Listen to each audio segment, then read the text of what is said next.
Hello guys, welcome back. എല്ലാവർക്കും മറ്റൊരു വീഡിയോയിലേക്ക് സ്വാഗതം. അങ്ങനെ കാനഡയിൽ വീണ്ടും നമ്മുടെ സ്നോ ടൈം സ്റ്റാർട്ട് ചെയ്തു. എല്ലായിടത്തും സ്നോ തന്നെ, സ്നോ വെള്ള കളറാവാൻ തുടങ്ങി.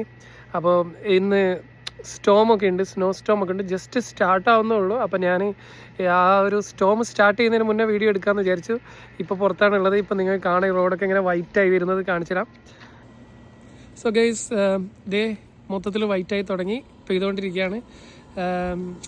പെയിൽസാണ്. കുറച്ച് കഴിയുമ്പം അത് നല്ല കട്ടിയുള്ള സ്നോ ആവും. ശ്രദ്ധിച്ച് നോക്കിയാൽ കാണാം, മഴ പെയ്യുന്ന മാതിരി വരുന്നുണ്ട്. ഇത് കാറുകളൊക്കെ മുകളിൽ. കുറച്ച് കഴിയുമ്പം മൊത്തത്തിൽ കൊടുങ്കാറ്റും സ്നോയും, മൊത്തത്തിൽ ക്ലൈമറ്റ് മൊത്തം മോശമാണ്. ഇന്നും നാളെയായിട്ട് 35 സെൻറ്റിമീറ്റർ സ്നോ ഉണ്ട്.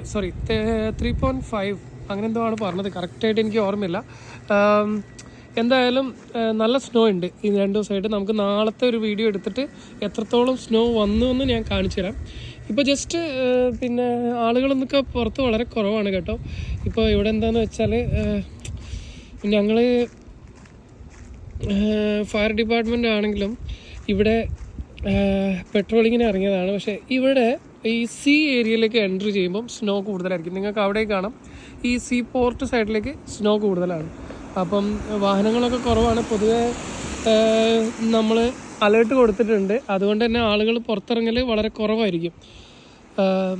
എന്തായാലും കുഴപ്പമില്ല, 2 ദിവസം കൊണ്ട് മാറും. മറ്റന്നാൾ മഴയുണ്ട്. അതുകൊണ്ട് തന്നെ ഈ സ്നോ ഇതൊക്കെ ക്ലിയർ ആയിക്കോളും എന്നാണ് പ്രതീക്ഷിക്കുന്നത്. പക്ഷേ ഏറ്റവും ഡേഞ്ചർ ആയിട്ടുള്ള കാര്യം, ഈ ബ്രിഡ്ജ് കണ്ടോ? ഈ ബ്രിഡ്ജിൻ്റെ അവിടെയെന്ന് വെച്ച് കഴിഞ്ഞാൽ കുറച്ച് തണുപ്പ് കൂടുതലായിരിക്കും.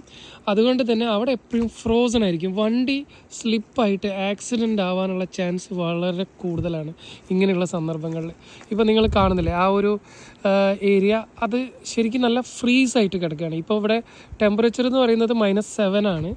ഈ -7-ൽ അത്യാവശ്യം റോഡൊക്കെ സ്ലിപ്പാവും. അപ്പോൾ നമ്മൾ പതുക്കെ പോകണം. സ്റ്റഡുള്ള ടയർ വേണം വണ്ടിക്കൊക്കെ, അത് നിർബന്ധമാണ്. ഇല്ലെങ്കിൽ വണ്ടി സ്ലിപ്പാവും. സ്റ്റഡ് ഇല്ലെങ്കിൽ വിൻ്റർ ടയർ, ഓൾഡ് ടയറൊക്കെ ഉണ്ട്. പക്ഷേ എന്നാലും നല്ല സ്നോ ഉണ്ടെങ്കിൽ അതിൽ കുടുങ്ങിയിട്ട് പിന്നെ നമുക്ക് അങ്ങോട്ടും ഇങ്ങോട്ടും പോകും. നമ്മളൊരു ജാതി മഡിലൊക്കെ കുടുങ്ങിപ്പോകില്ലേ, ചളിയിൽ കുടുങ്ങിയിട്ട് വണ്ടി നീങ്ങാതിരിക്കില്ല, ആ ഒരു അവസ്ഥയായിരിക്കും.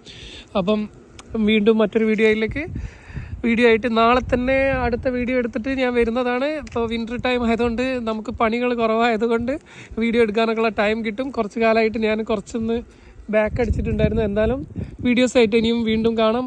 എല്ലാവരും സപ്പോർട്ട് ചെയ്യുക, ലൈക്ക് ചെയ്യുക, ഷെയർ ചെയ്യുക, കമൻറ്റ് ചെയ്യുക. അപ്പം വീണ്ടും കാണാം ഗൈസ്. ബൈ.